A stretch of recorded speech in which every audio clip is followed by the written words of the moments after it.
Pause. Avant que cette vidéo ne commence, pense à t'abonner et à activer la cloche de notification pour ne rien manquer de mes prochaines publications. Zara imagine Kabir à la gare. Il dira qui vous fuyez. Tu n'es pas Zara, son cœur est très grand et elle peut pardonner à n'importe qui. Zara voit Kabir partir comme c'était son imagination. Kabir arrive au poste mais le policier lui demande d'utiliser une autre porte vers l'intérieur. Zara monte dans le train et cherche sa place.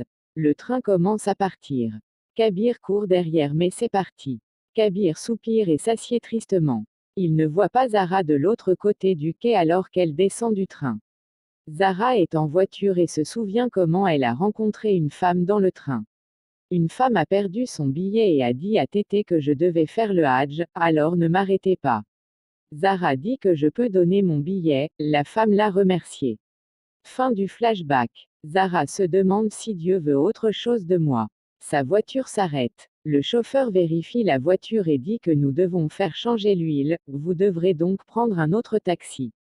Zara va chercher de la monnaie dans un magasin. Elle vient dans une clinique pour obtenir de l'argent. Elle est assise à la clinique. Le docteur arrive et dit oui. Zara dit que je suis désolée, la réceptionniste m'a demandé de l'attendre. Le docteur lui donne de l'eau et dit ne t'inquiète pas, tu peux me parler, je suis un étranger mais parfois c'est bien de parler. Zara dit au docteur que je suis Zara Kabir Ahmed. Je veux dire Zara Siddiqui. Le docteur dit quel est votre problème? Qu'est-il arrivé? Vous pouvez dire à votre cœur des choses pour vous calmer. Zara dit mon mariage, mon amour tout souffre, comment puis-je vous parler de mon divorce? Il a rompu notre relation, je veux être heureuse, je voulais quitter cette ville mais je ne pouvais pas. Zara dit que je ne sais pas quoi faire. Le médecin lui demande de se détendre et de respirer. Zara le fait et dit que je suis désolée d'être émotif. Le docteur dit que vous êtes un humain, je suis Sabina Wakarkan. Kabir vient à la même clinique et rencontre Ambrine. Ambrine dit que ma mère travaille ici, pouvez-vous m'aider à obtenir une ampoule du conseil? Kabir acquiesce. Sabina dira à Zara qu'elle peut venir lui parler à tout moment.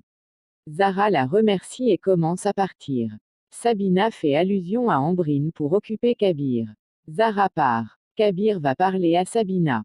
Zara quitte la clinique sans voir Kabir. Kabir dit à Sabina que Zara est partie et que je n'ai pas pu l'arrêter, il pleure et lui dit tout. Sodar joue en pleurant. Salma ouvre la porte et voit Zara.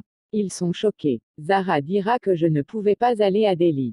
Je ne veux pas fuir mes ennuis, je veux être ici avec ma famille. Irfan la serre dans ses bras et dira que vous avez pris la bonne décision. Salma la prend aussi dans ses bras. Ayesha vient à Kabir et le voit triste, elle demande ce qui s'est passé. Kabir dit que tu es Zara. Ayesha hoche la tête tristement et dit ne pense pas trop, tu vas bientôt vieillir. Kabir rit et s'endort. Ayesha est tendue et appelle Sabina, elle dit que Kabir est inquiet. Sabina dit que nous devons montrer un chemin aux deux enfants, mes conseils fonctionneront. Zara rencontre Sabina. Sabina dit que nous parlerons de votre mariage avec Kabir. Zara dit que nous ne nous aimions pas mais que nos familles voulaient. Zara dit que nous pouvons faire des compromis dans une relation mais pas sur votre processus de pensée. Elle parle de sa relation avec lui. Kabir dit à Sabina qu'elle avait l'habitude de se disputer sur tout, j'ai mal à la tête en y pensant. Kabir lui parle de Zara. Zara appelle les médias chez elle. Zara dit que la loi sur les droits des femmes a été adoptée et que c'est une journée à célébrer. Shabazz allume la télévision et voit l'interview de Zara. Elle dit que quand les hommes disent divorce, divorce, divorce. Maintenant la femme peut dire non non non. Le projet de loi contre le divorce en 3 mots a été adopté. Kabir est abasourdi et soupire. Zara appelle Sabina et dit que j'ai recommencé à vivre, merci madame. Sabina dit ne m'appelle pas comme ça. Zara dit que tu es comme une mère. Sabina dit que tu peux m'appeler ta tante, viens chez moi. Zara dit d'accord. Sabina appelle Kabir et lui demande s'il va bien.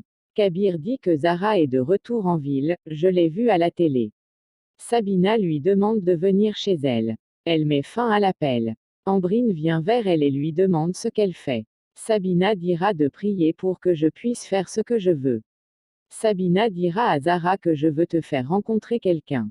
Zara dira une proposition. Sabina dira que ça dépend de vous, il a les mêmes problèmes que vous, il a des douleurs comme vous pouvez lui parler et partager votre douleur avec lui. Sabina demandera à Kabir de rencontrer une fille qui a la même douleur que lui. Kabir dira que vous m'envoyez un rendez-vous. Elle rit et dit non, va juste lui parler. Zara quitte la maison et dit à Salma que Sabina m'a demandé de rencontrer un mec. Salma hoche la tête. Zara part. Zara est en voiture. Le chauffeur et se met en colère gronde sa femme. Zara lui donne son numéro pour la rappeler lorsqu'elle sera libre. Zara vient au café et rencontre Sabina. Elle rentre à l'intérieur du restaurant. Zara regarde dehors et voit Kabir arriver. Elle regarde ailleurs. Kabir la voit et est choqué. Sabina dira que je sais que vous vous connaissez tous les deux, mais faites comme si c'était votre première rencontre.